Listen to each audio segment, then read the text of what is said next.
And we're live. Hello, everyone. Welcome to Digital Pedagogy Lab Institute 2018. My name is AK. I'm here with esteemed guests, both virtual and on-site, with Virtually Connecting. So let's kick off by going on-site for a quick round of introductions, and then we'll do a quick round of introductions online. On-site, off to you. So you guys can just start introducing yourselves. Okay, go ahead. Hi, I'm Valentina, and I work at Imperial College London. Hello, I'm Asli, and I came all the way from Siegen, Germany, and right now I'm employed as researcher in the University of Siegen at Locating Media PhD program. Wow. I'm Anne Kong-Wen, and I'm the digital pedagogy librarian at the University of Michigan in Ann Arbor. Oh, fantastic. Awesome. And I'm Sean Michael Morris. I'm the director of Digital Pedagogy Lab. And online, let's go Maha, Sheila, and Heriberto. I'm Maha Beli. I'm the co-founder of Virtually Connecting, and I'm here in Cairo, Egypt. And Valentina used to work with us. She just wants to say yes, I'm used to.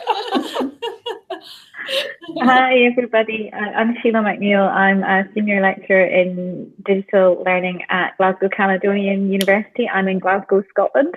I'm actually on holiday this week, so I'm just kind of dipping in. So I'm in a kind of slightly different space. So I'm really looking forward to having a chat with you guys, because it's always great catching up with what's happening at DigPed.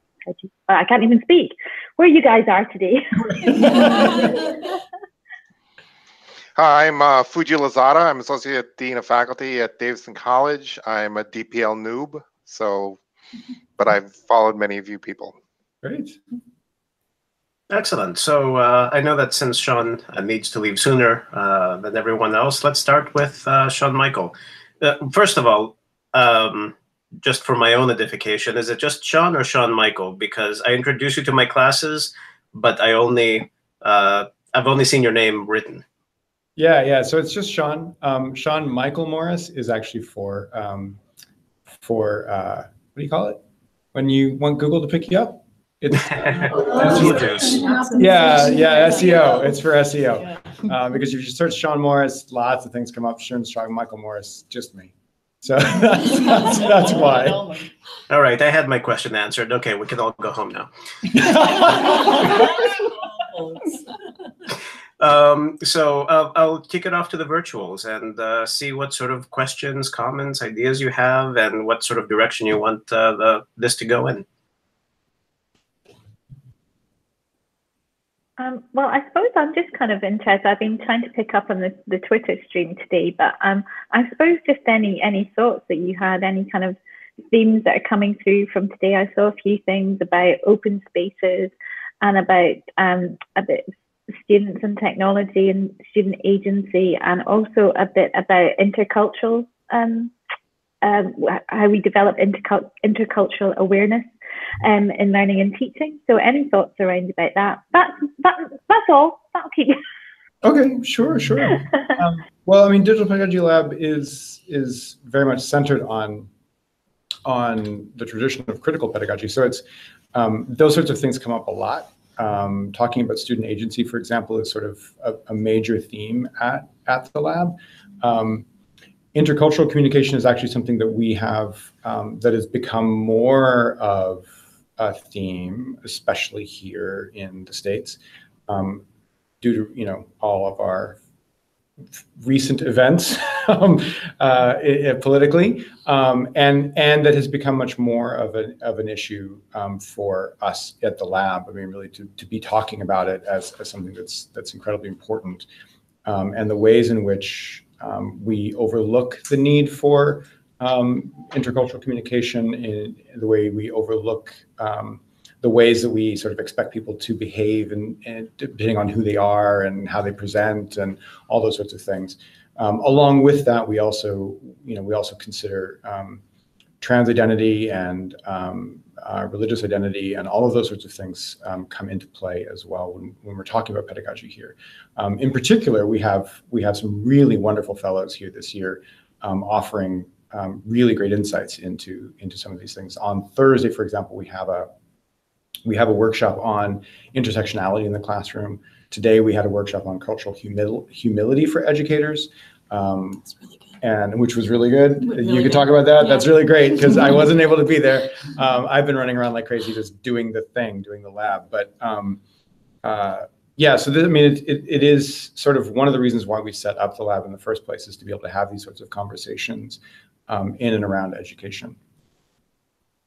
Do you want to add something about I would love to hear actually about the cultural humility. Yeah, so Nikki Andrews, who is a library fellow at North Carolina University, I believe, led this. And it was a really abbreviated 1.5 hour long workshop about using a cultural humility lens or method in doing our teaching. So it was very much about recognizing our own privileges, our own biases, calling people into our classroom instead of calling out bad behavior. And she had very practical steps, and it was a very kind introduction into how we do this. So instead of cultural competence, where we, just work our way towards competence and then we know everything, this is a lifelong commitment to learning about ourselves and those that we invite into our classroom and our spaces. And it was really great. And I think Nikki will be sharing her materials online. Yeah. But I was tweeting some of the stuff, and she was amazing. That's great. That's great. I think it's a really lovely phrase as well, cultural humility, because I think as teachers, we want to be as humble as we can, but sometimes you forget, you're just in a rush. And I think it's a different way to say, and even just hearing, I saw that phrase on Twitter, but just hearing you talk about it again, I think it just makes you pause, doesn't it? And actually think about things in a slightly different way, reframe for things, which is always good to have that kind of, just that kind of pointer, if you like. Yeah. I think that's right.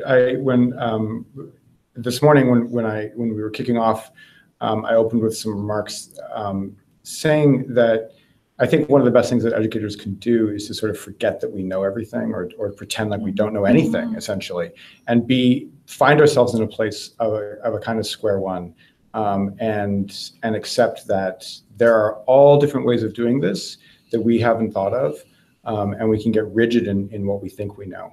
And so it's a really good opportunity. This lab is a good opportunity to begin to peel back those layers a little bit and start to see what can still be fresh and new.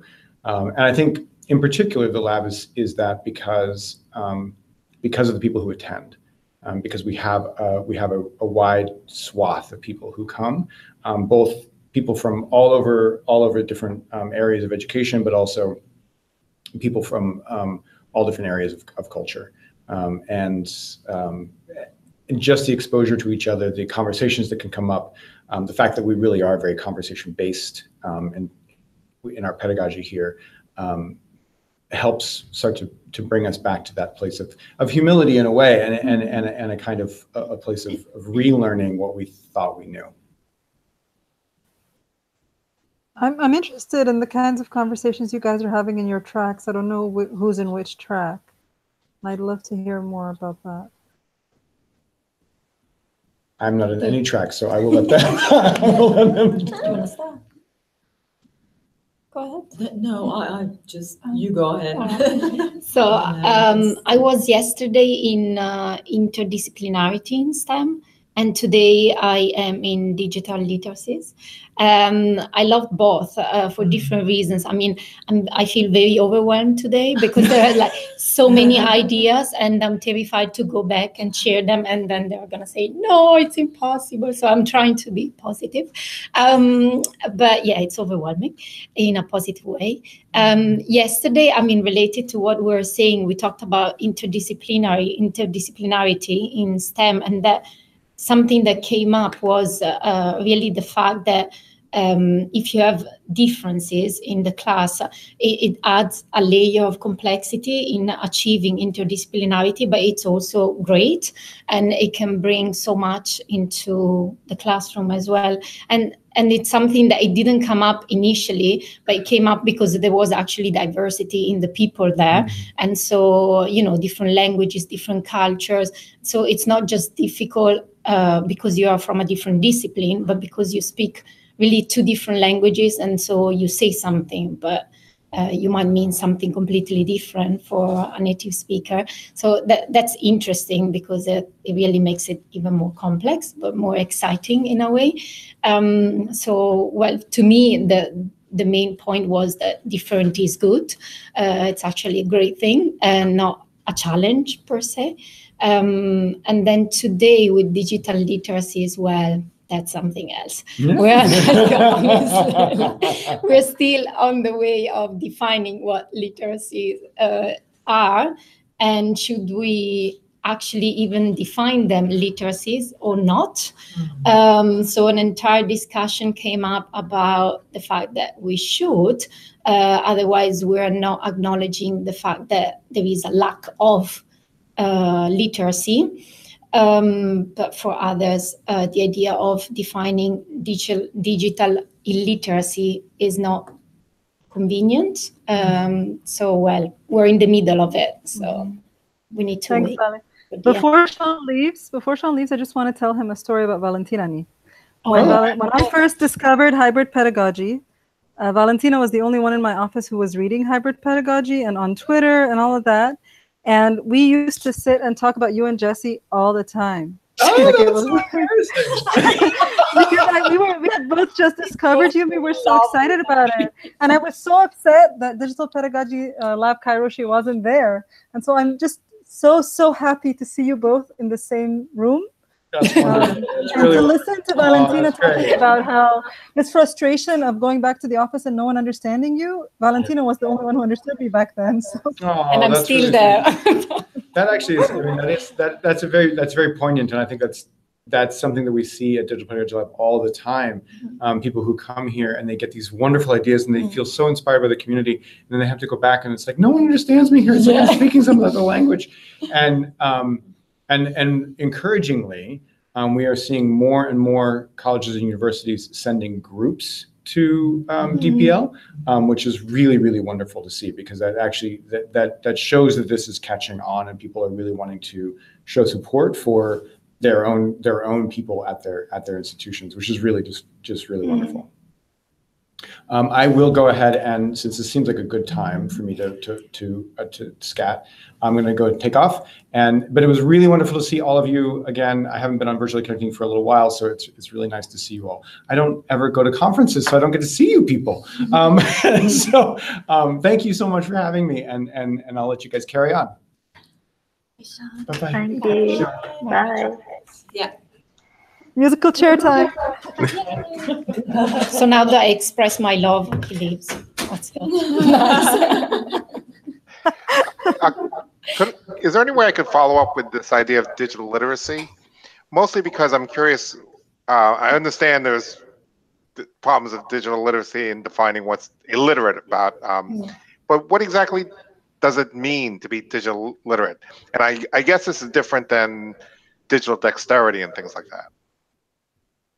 What? Hadn't heard that phrase. Yeah. What's your opinion about well, for digital dexterity, it's just that students and faculty have a certain amount of competence in using the different tools that are available, information technology tools.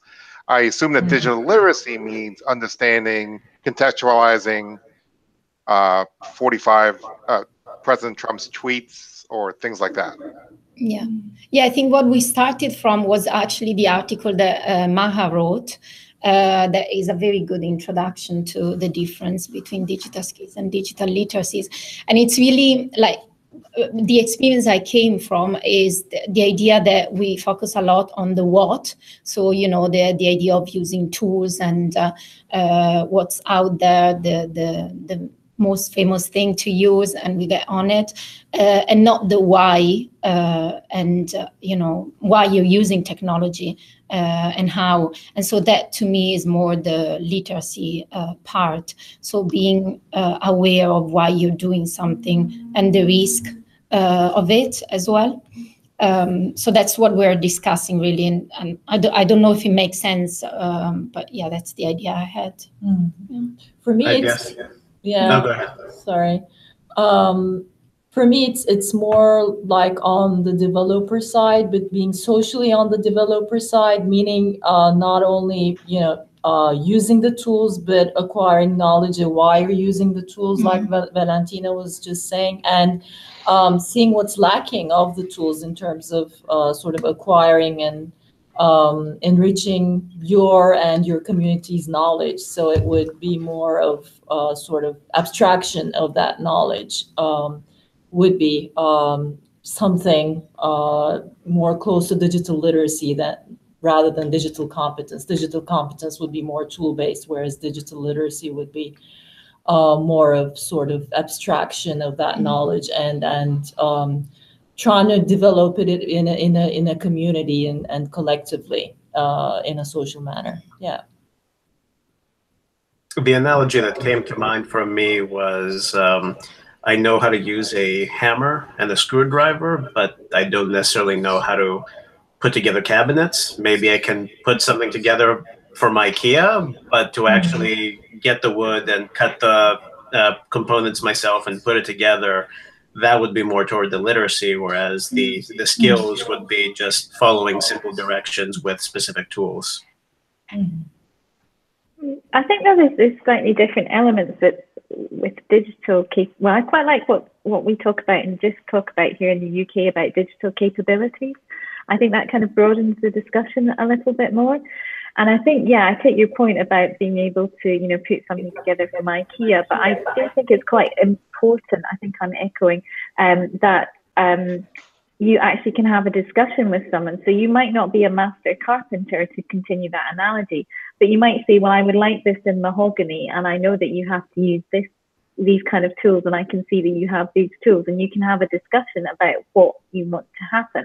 And I think that's really important when we're talking about kind of digital literacies and digital capabilities, particularly about understanding technology, about how you interact online, where you interact online, you know, things about data, because I know for myself, I'm never going to be a data scientist, however much I find it fascinating. But hopefully I can keep continuing to learn enough to have the right level of conversation with people, and to inform myself and my colleagues and, you know, students as well about the things that they need to be thinking about as well. So I think I don't think we all need to be, you know, I don't think we all need to be, I don't want to use the word experts. What you're saying, Sheila, reminds me of having scientific literacy even when you're not a scientist. So you're not doing the experiments yourself, but when you read the reports on what's happening, you can judge sort of credibility and verify and that kind of thing. That makes a lot of sense. And I really like that point that you made. So you don't need to, because in my article, in the hypothesis annotations, there was a student who said, it's like the difference between learning to drive and knowing the rules of driving. But, you know, and he was saying like, it's not enough to learn the rules of driving if you don't know how to drive. But I think you're right with digital literacy. You don't need to be able to use every single aspect of a digital tool, or you don't have to have all the digital skills, but you need to be able to have enough knowledge to choose the ones you're going to use and to know about some and discuss them and decide to dismiss them and not learn them sometimes. So thank you, Sheila. I don't think I've ever heard anyone say that before. I must be not reading the digital capability stuff closely enough. No, I think it's just it's a conversation I have quite a lot, and I think it's probably because of my background through educational technology, and I've worked with a lot of web developers, for example. So I don't know how to program or what they were doing, but I knew enough. I had enough kind of technical literacy to have a meaningful conversation with them. And it's same, you know, when I used to do really boring standards work when I worked for speakers, you know, I used to sitting in IMS meetings and they'd be talking about manifest and content packaging and metadata this, metadata that. And I had to quite quickly develop, you know, I suppose a greater sense of literacy around about that. But I always knew enough, and I knew the application of what we were talking about as well. So that got me through. So I think that's where I feel I think that's why I always try and think about that. And I kind of, I'm not pushing back, but I think we need to widen the conversation sometimes around about digital literacy and digital capabilities. Anne, you want to tell us about what you're learning, which tracks you've been in? Yeah, so yesterday I was in the one-day crypto party led by Bill Fitzgerald and Chris Gilliard. And I Like you, I signed up because I'd read Chris's work on digital redlining a while back, and I was like totally in love. So brilliant and smart and important. So I signed up also for the entire week-long course on access, privacy, and practice. So it's just been a week of, or so far 2 days of really intense thinking about our privacy, our data, what we do when we give access to third-party companies, when we use their tools, but also when we ask our students to use things like LMSs when our institutions are collecting their data, like for learning analytics or other kinds of analytics. Also how we secure ourselves if we're activists, if we're organizers in our communities, how we protect ourselves and our students and our families.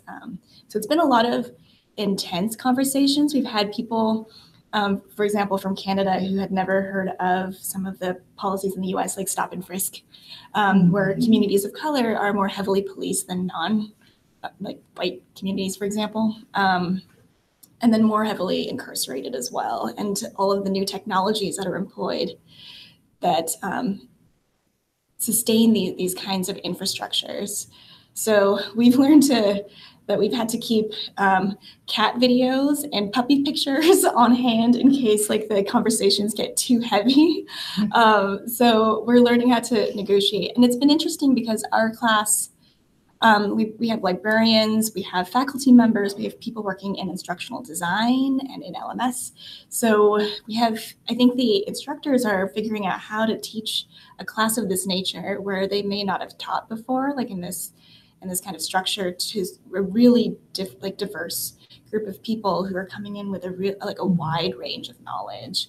So it's been really fascinating seeing how they approach this, especially as I'm thinking about how I would teach digital self-defense classes at my institution or doing this kind of work. But that's what I'm doing this week. Interesting. I like that idea of digital self-defense because we have a lot of cybersecurity, and I just hate that term. I don't know, it's corporate but I quite like that digital self-defense. Yeah, and that's a starting point. I think the Electronic Frontier Foundation actually has like a digital self-defense like playlist. So they actually go through like checklists of things that you should do to secure yourself and your data. And there's a lot of, so we're collecting our resources. We're using an Etherpad right now since it doesn't track your information like Google does. So I'll ask permission from the class tomorrow, and we can try to share those out. Yes, that is the digital self-defense stuff.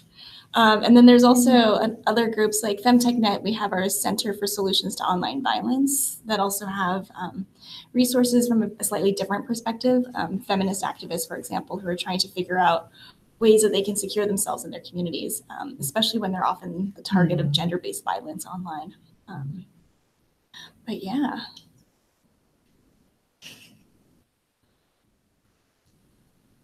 Cool.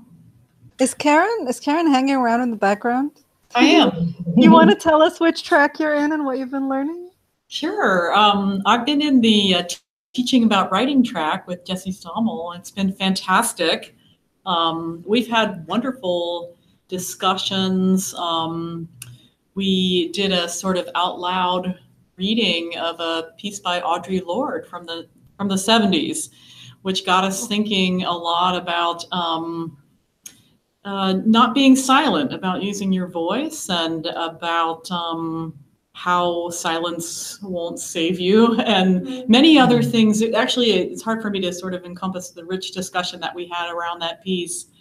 And so Jesse, shared some of his personal story of getting a lot of negative response to some things that he'd written about students just being treated as agents of their own. Students, when he was writing against student bashing a few years ago. And so we talked about that sort of risk taking, and how when you write and write for different audiences, write for the public, that it can mean that you're taking some risks, and how do we deal with those sorts of voices. So yeah, so we haven't really talked about anything too digital. He was sort of funny about saying, oh yeah, we'll throw some tools in every now and then to make sure that we're talking digitally. But it's been really, really good stuff in terms of just thinking about the importance of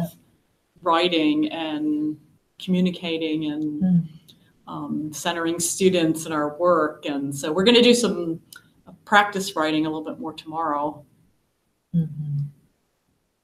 In my track, I joined Chris Friend's Critical Digital Pedagogies track today, and I'll be there for the next 3 days as well. Actually, there was some intersectionality with your track, interestingly, because we also started out with nothing digital as well. And so we are around 20 people taking the same track. And for getting to know each other, Chris had a very interesting sort of warm-up, let's say, activity.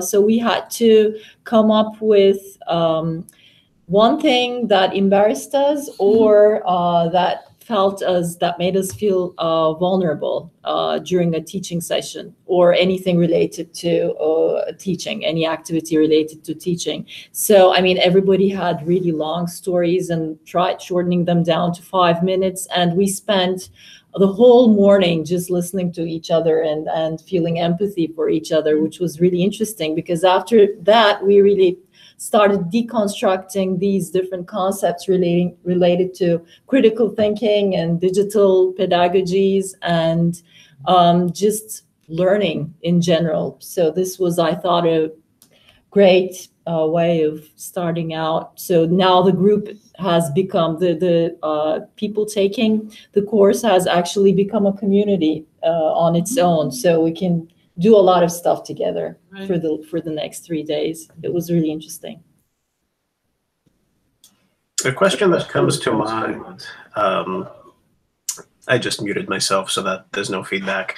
One of the things that I've seen on the web last few days is what I come to describe as recursive amnesia. So taking stuff, let's say, that you've written or that I've written, and going in and deleting, let's say, tweets in specific intervals, or deleting specific blog posts in specific intervals, so that only your best stuff shows. I'm a firm believer in that we are the sum of our experiences and everything that we've done up to that point, and some of it may have been not that great. Sometimes we've grown. Hopefully, we've grown. So, has this sort of thought trend of sort of digital amnesia, which is what I call it, come up, and how are people at DPLI thinking about it? Do we just showcase our latest and greatest and delete all the rest, or remove it from the internet, or do we embrace our previous personalities? I think in the writing track, we talked a bit about how it is important to sort of have a little bit of record of your process. And especially when you feel like you have a community of people that you work with that you don't mind being vulnerable with, that we talked about the importance of the shitty first draft that you write, and that's okay for people to, some people feel like it's okay, they want to share that, and that you help build that together. We talked about how writing can sometimes not just build community, but require community, especially in digital spaces. And also, our keynote speaker from yesterday, Anya Kamens, as a journalist, said how at NPR, their policy is to never delete anything, even if it was wrong, never delete their tweets or other things that they publish or say on the radio. But they will publish corrections, and they'll retweet something and say, comment over how we need to correct it. But it's important to not get rid of the original material that was there, even if it was said incorrectly. So I thought that was very interesting, that that's a policy of NPR. So I think that speaks a little bit to what you're talking about in terms of how we learn from our mistakes, or not even mistakes, just a growth process. I know the things that I've probably written 3 or 4 years ago, I wouldn't be as proud of as something maybe I've written more recently, but it's still part of that history and that learning. So. You know, Karen, this reminded me of something that happened a few years ago. I was in a MOOC and there was a controversy. AK might remember this because he was in the same MOOC. There was a controversy over something someone blogged about. And a lot of us wrote about it, and we linked to her blog. And then she deleted the part that was most controversial. So if you went back and read it a week later, you wouldn't know why everyone was so upset. Right, right. And I went and I asked her later, and she said, yeah, I felt that part was misunderstood, so I deleted it. I'm like, why didn't you just clarify? Like, you could have kept it and said, by the way, it seems that people misunderstood me. This is not what I meant. But deleting it as if it never happened. And like, you know, because it's her own domain or her own blog or whatever, you can't prove it. And of course, it's her right to do that, honestly. Yeah. But it just sort of, it makes you realize, like, well, okay, well, now the history makes no sense. Someone just rewrote their own history, kind of like that novel, 1984. That's right. Yeah. Write your own history. It is. I think Donald Trump forgets to delete the tweets that he says never happened. Yeah. That's right. That's right. There's somebody in the White House who's responsible for archiving those anyway. It's interesting, like looking at my own history, I know that I've grown as a person in the past 20 years. And the person, let's say, that my wife met even 15 years ago is not the same person today. So I'm thinking that that's part of my growth as a human being, and I hope that I'm better for it. To have stuff deleted because somebody might take it out of context just seems kind of weird to me. And that the fact that as a society, as humans, we can't contextualize. It's like, this person said that. Well, yes, but what was the context and where are they now? Yeah. But this reminds me of something Tara Robertson has spoken and written about. I don't know if you guys know her. She's a librarian from Canada. And she talks about things like people who used to be like sex workers and people who, I think, posed for a particular magazine that then what became open access. When they posed for it, they thought it was going to be shared within a very limited community, and then making it open access without taking their permission. And so there's also like, what is it that you shared in what context, and how big is the audience now, right? So if I recorded this offline and you guys didn't know that it was going to be on YouTube, it would be very different. You would speak very differently than if you knew it was going to be on YouTube forever, right? Yeah, it is really interesting to think about, like, what is an accurate representation of our history? And there's, you know, a lot of different biases that are built into that, and what is kept and what is deleted. And they say nothing is permanent anyway. So, yeah. So I just want to, you know, test the waters here. We've used what we had promised was the time. You know, we could go a little bit longer.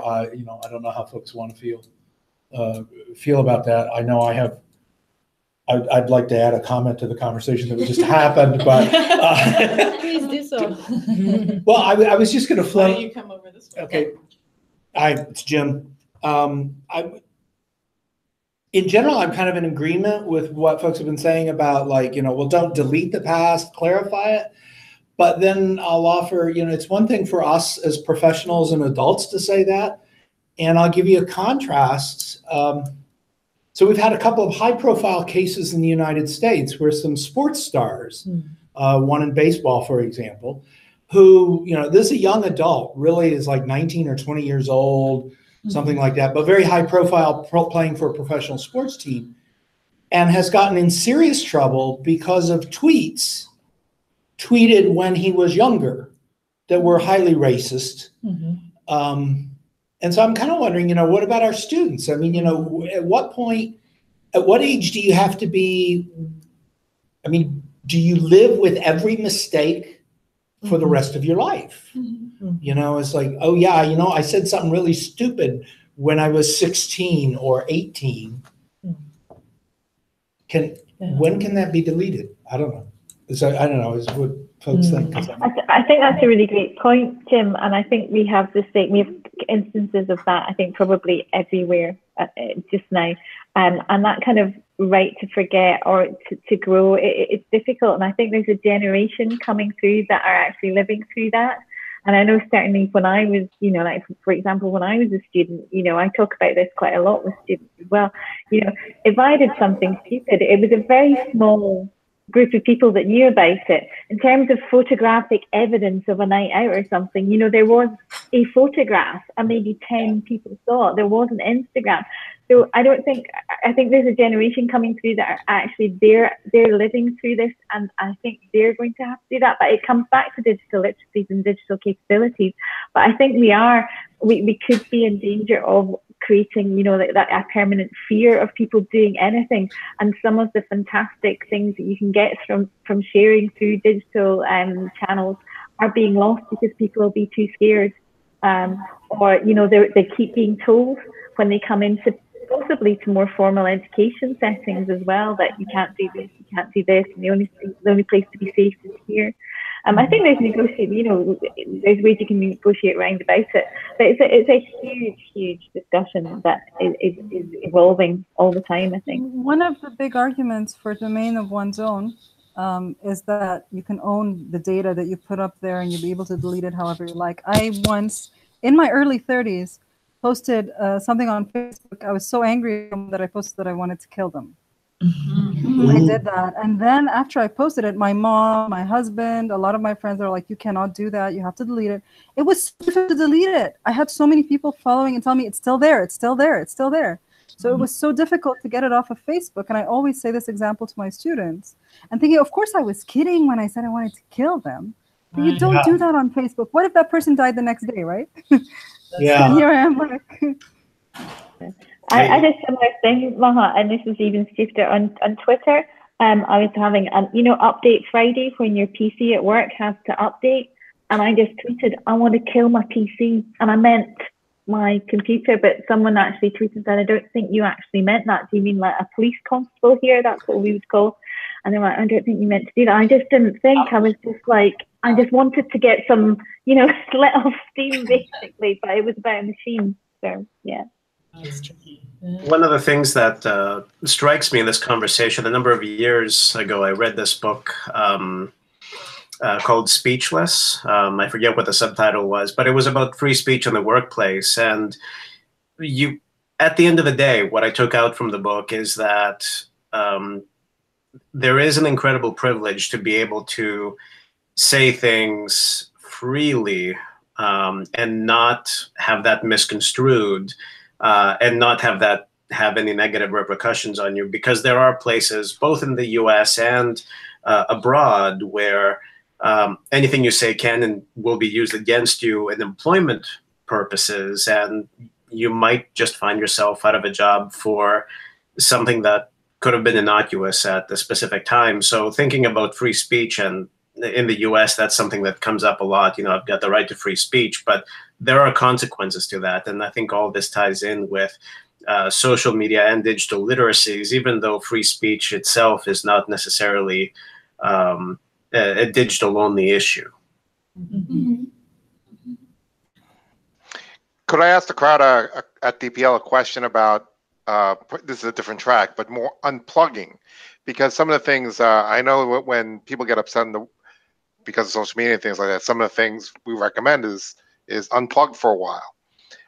But you're at DPL. I mean, are you always on? Do you feel, how sustainable is it? Or do you just unplug and don't look at your phone for however so long?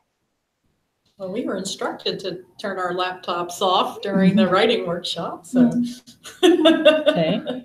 Yeah, and actually the security folks, they really encourage having things like a Faraday bag to put your devices in to, it makes it impossible for a signal to come through or for information.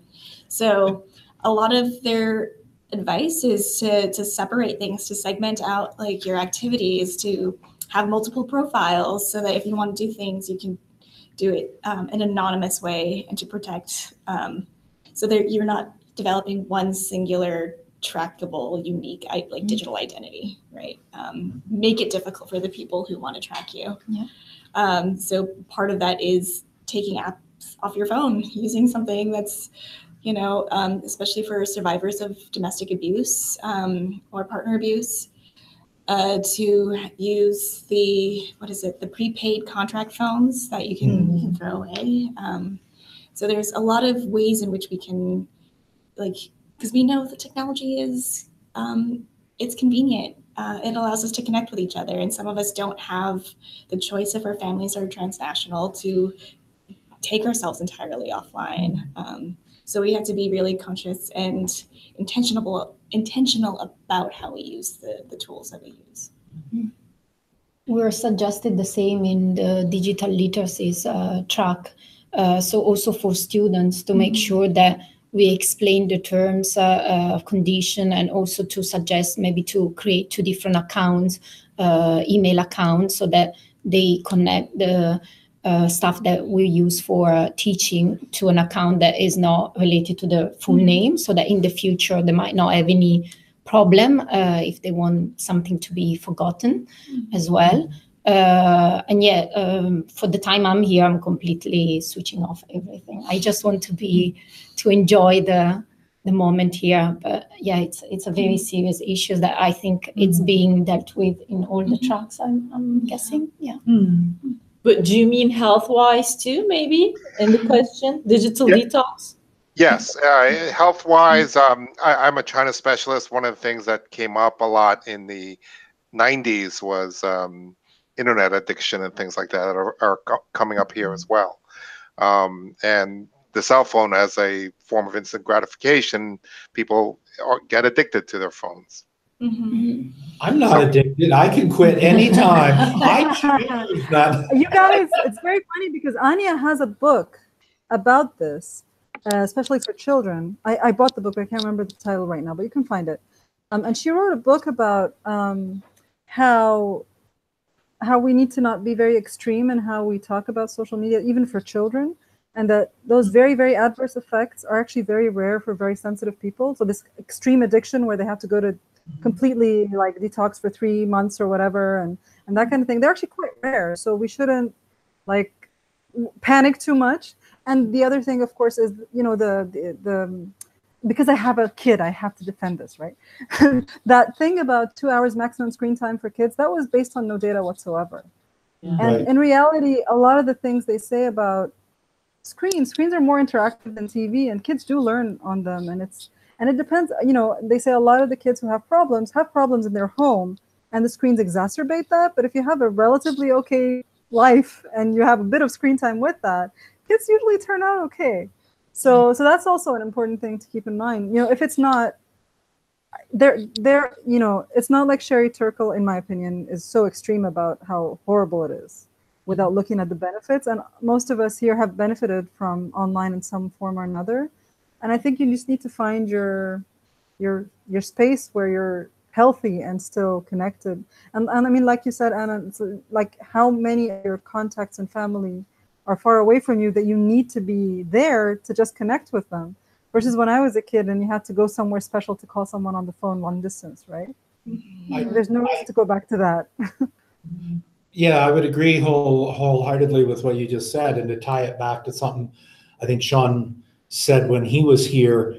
For a lot of us, I know for me personally, professionally, I'm going to go back to a campus that, they already thought I was a man from Mars. And I'm going to go back after this week and really be, and it's lonely. I mean, there's no one to talk to. I mean, even for my own mental health, if I weren't connected to this network that's evolved for me personally over the last 3 years, and able to do V-connecting and tweet and all this other stuff, I don't know. I'd go crazy. I mean, I don't know. Yeah. I don't know what I could do with it. There is all this debate about refugees using smartphones and how, golden value it has, smartphones have for them. I think I have full respect for that. It's really important that when you're in a traveling or permanent mobile situation for a long time, you just need that as a companion, I guess. So it's a totally different perspective, the other side of the coin, I guess. I'm conscious of people's time here Yeah, too. I know yeah. we've gone over the Yes, allotted. you guys must be hungry and tired, and Long days. So what we thank you can so do. much for bringing all this energy into the conversation. I know how tired you guys must be. Well, and you too. It's pretty late where you are. Yeah. Yeah, but it's not the same as digital pedagogy. That's true. That's true. Yeah. No Yeah. labs. Yeah. And it's only 2 out of 5 days so far. So. Yeah. So I can take us offline and say our goodbyes, and then whoever is able to stay afterwards, we can have an after party. But for now, does that sound like a plan? Sounds good. Okay. We're Thank gonna you say all. goodbye Bye. from the site, and we'll see you Thank you. tomorrow. We'll see you tomorrow afternoon. Bye. Thank you. Bye.